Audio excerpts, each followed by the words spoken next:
Pak, saya agak kaget ya kalau Pak Mahfud tiba-tiba jadi jubir KPK gitu. Harusnya besok. Cuman kalau memang lebih cepat ya lebih baik karena kan mungkin publik ingin mendapatkan informasi langsung dari yang bersangkutan. Tapi sebelumnya kan saya sudah ceritakan bahwa yang bersangkutan ada problem kesehatan yaitu prostat.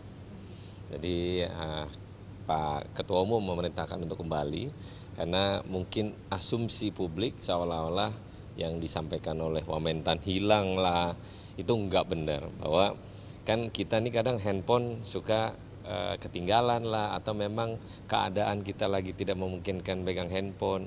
Nah itulah yang menyebabkan mungkin tidak ada komunikasi.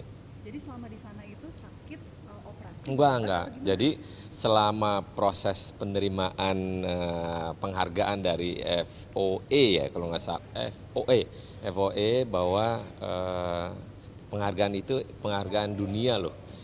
Jadi untuk Indonesia tentang pangan.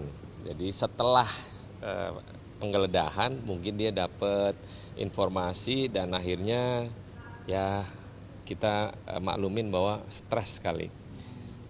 Kambuh prostatnya. Nah, mungkin dia berobat untuk pemeriksaan lebih lanjut untuk menyembuhkan prostatnya dia. Kan kalau orang prostat kayak Om Yan tuh kan susah. Kasihan, dia nggak bisa gerak kayak gitu.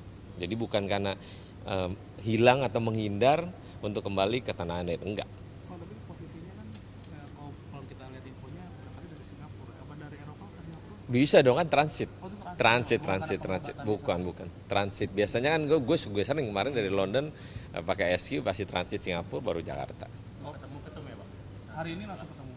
Mustinya sih ketemu ya, tapi ketemu kan di atas. Kita tunggu dia langsung ke sini apa enggak. Ya. Pakai komunikasi seperti apa, Bang? Terakhir ketemu sih dia akan balik Jakarta, akan ketemu ketum. Tapi nggak tahu ya kalau nanti akhirnya berubah rencana dia mau ke sini atau enggak. Yang pasti Babe ada di atas. Berarti info penerbangan maskapai itu benar adanya ya? Gue baru tahu sih, karena tadi kawan-kawan memberitakan lebih cepat dari informasi ke Nasdem malah. Tadi SQ 964 ya, jam 6. Kaget juga, gila, dari mana nih? Karena kita tahu besok. Ya mungkin benar, kalau memang dia welcome di bandara dan teman-teman wartawan bisa ketemu dia, itu lebih bagus. Supaya bisa memberikan satu statement lah yang bersangkutan tentang perkara yang dihadapi. Kalau Nasdem sendiri gimana, Bang, sikapnya terkait perkara ini? Kalau Nasdem kan dari pertama dulu Rio Capella, Joni Plate, ikutin proses hukum yang berlaku aja. Jadi sesuai mekanisme ya kita hormati proses hukum KPK dan dia harus ikutin prosesnya, nggak boleh enggak. Pak Mahfud bilang katanya sudah dapat info kalau Pak SL ini tersangka, Pak. Nah, dari Nasdem sudah dapat informasi belum? Pak, saya agak kaget ya kalau Pak Mahfud tiba-tiba jadi jubir KPK gitu. Nah kan ya sebenarnya kan KPK yang harus jawab resmi.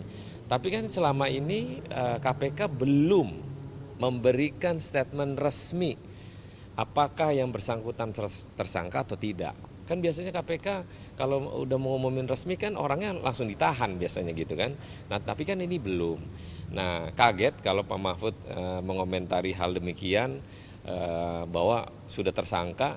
Sejak kapan Pak Menko jadi jubirnya KPK gitu? Agak kaget sih, cuman ya saya bertanya balik, Pak Menko mungkin dapat informasi dari orang-orang yang bisa diberikan mendapatkan informasi itu.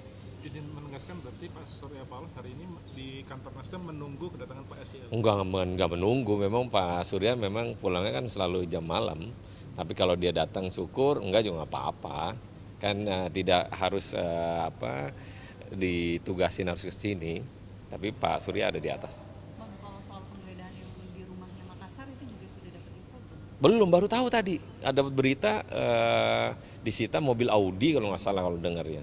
Ya itu kan proses dari KPK ya nggak apa-apa. Kan namanya penggeledahan hanya bukan di rumah dinas tapi di rumah pribadinya. Tapi setibanya di Jakarta ini apakah sudah ada informasi langsung ditahan atau gimana? Enggak ada. Kan dia belum dipanggil sebagai tersangka loh. Masih informasi yang sifatnya benar atau tidak, tapi KPK belum memberikan statement resminya. Tapi kalau berproses di publik bahwa ini tersangka segala macam, ya biarlah itu berproses, tapi tetap kita menunggu hasil resmi statement dari KPK.